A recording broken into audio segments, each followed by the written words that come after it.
The distress beacon had been pulsing for 3 cycles when Jessica finally tracked it to Sector 7G, a forgotten corner of the galaxy where even pirates didn't bother to venture. Her Corvette, the Defiant, hung in the silence of space like a watchful predator as she scanned the coordinates. Another false alarm, she muttered, running a hand through her short brown hair. 2 years stationed at the frontier had taught her that most distress signals were either malfunctions or traps. Still, protocol was protocol. The source materialized on her view screen, a sleek escape pod, its hull bearing markings she didn't recognize. Elegant, sophisticated, definitely not human. Jessica maneuvered the Defiant closer, magnetic clamps securing the pod to her docking bay. She checked her sidearm, a habit born from too many close calls, and cycled the airlock. The pod's hatch hissed open, revealing its occupant. He was tall, impossibly tall, with skin that shimmered like polished obsidian and eyes that glowed a soft violet. Forearms hung at his sides, each ending in delicate, 3-fingered hands. His clothing was torn but clearly expensive, woven with threads that seemed to capture and reflect light. Thank the ancestors, he gasped in perfect standard. I require immediate transport to the Jothic home world. My mother, the Queen, will compensate you generously. Jessica's eyebrow arched. Your mother, the Queen, yes. He straightened, despite his obvious exhaustion, attempting to project authority. I am Prince Finn of the Jothic Eternal Court. I was ambushed by insurgents near the Kelver Nebula. My guards, they didn't survive. She'd heard of the Jothic, everyone had. They controlled a third of known space, their empire spanning hundreds of systems. They were ancient, powerful, and notably xenophobic. Humans were barely tolerated in their territory. You want me to take you into Jothic space? Jessica said slowly. Me, a human. I have no choice. Finn's voice wavered slightly. The insurgents will be searching for me. I need to disappear, and what better cover than a human frontier vessel? No one would suspect that a Jothic prince would stoop to traveling with one of us lesser species. Finn had the grace to look embarrassed. I apologize, that was not my meaning. Jessica studied him for a long moment. Against her better judgment, something in his desperation seemed genuine. Fine, but I'm taking a route through the Deadlands. It'll add a week to the journey, but it's safer, a week. Finn looked horrified. On this ship. It's this ship or the vacuum of space, Your Highness. Choose wisely. The first 2 days were tense. Finn kept to the passenger quarters, emerging only for meals. Jessica caught him examining everything with barely concealed disdain: the worn control panels, the recycled air that sometimes smelled of engine oil, the freeze-dried rations. On the 3rd day, the Defiant's navigation system failed. How long to repair? Finn asked, appearing at the engine room doorway as Jessica lay beneath the main console. Tools scattered around her.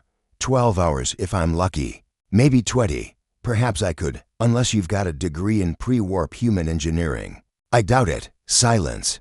Then, may I watch? Jessica slid out from under the console, surprised. Watch me fix a nav system. I've never seen a human work before. Not like this. Finn folded his forearms in an oddly self-conscious gesture. We have automatons for such tasks. Well, humans are the automatons on the frontier. Jessica wiped grease from her hands. Hand me that torque wrench. Finn hesitated, clearly unsure which tool she meant. Jessica pointed, and he carefully passed it to her. She dove back under the console. Why are you out here? Finn asked suddenly.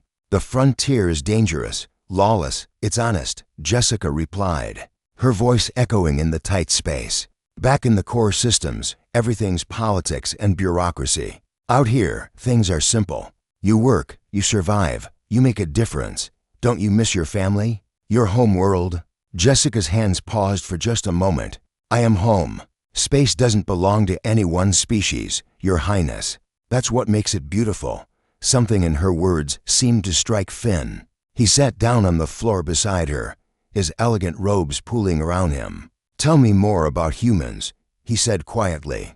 The real truth, not what the Jothic archives say. So she did. As hours passed and Jessica worked, she told him about Earth, a world that had nearly destroyed itself before reaching for the stars. She spoke of humanity's stubborn refusal to give up, their tendency to adapt to anything. Their reckless courage and equally reckless compassion.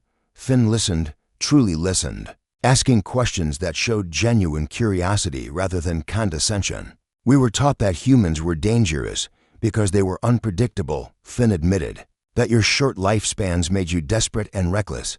Maybe we are, Jessica said, finally emerging from beneath the console, her face smudged with grease. But we're also free. We don't spend centuries maintaining tradition just because it's tradition. We change, we grow. Is that why you helped me? Because of this. Human compassion? Jessica met his violet eyes. I helped you because it was the right thing to do. Species doesn't matter when someone needs help. On the 7th day, they reached the border of Jothic space. A massive battlecruiser appeared on their sensors almost immediately, its weapons charging. This is the Defiant, Jessica broadcast calmly. I'm carrying a special passenger. Finn stepped up to the comm. This is Prince Finn. Cease weapons lock immediately. The response was instantaneous, a flurry of apologies and coordination. Within an hour, a royal shuttle had docked with the Defiant. Before he left, Finn turned to Jessica, all 4 of his hands clasped together in a traditional Jothic gesture of respect. I owe you my life. You don't owe me anything, Jessica. He said her name carefully, as if it were something precious. I misjudged your species. I misjudged you. When I become king, I will remember this lesson. Humanity deserves more than tolerance. You deserve respect. Jessica smiled slightly.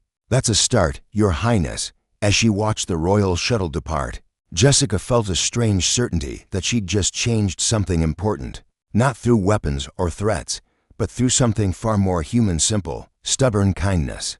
The Queen's heir had knocked on the wrong door, but perhaps for both their species, it had been exactly the right one.